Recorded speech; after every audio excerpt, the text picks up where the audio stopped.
andito na po tayo sa cellphone. Isa rin po sa magpapatunay na mabilis na internet. Punta tayo sa Chrome. Kasi dito ko sanay guys depende sa inyo kung anong gagamitin nyo Chrome. At depende rin po sa inyo kung naka Android phone kayo nakatulad ko or tablet, iPhone, iPad. Ayun guys wait lang po natin yan ayun, umaabot na po siya ng 2 Mbps. Ayun, lumalagpas na po guys 10 Mbps po yun. Minsan maabot pa yan ng 30 Mbps. Ganun guys.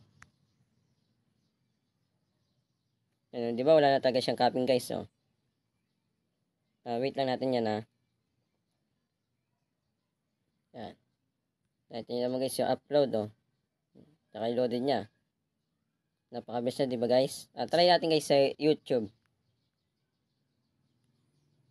Wala na tayong copy kasi wala na guys yung bypass registration 1080p tayo. 1080p. Ito. Next na natin ulit para mawala guys yung ads. Wait lang natin yung guys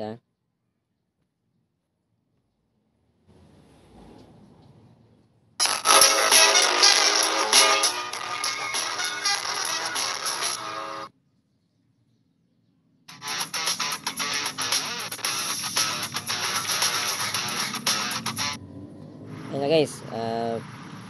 Ano natin guys. May 40p 60 pa pala guys. Yan na pala natin guys. Ayun nakita nyo naman guys napakabilis ng buffering po nyo. Diba?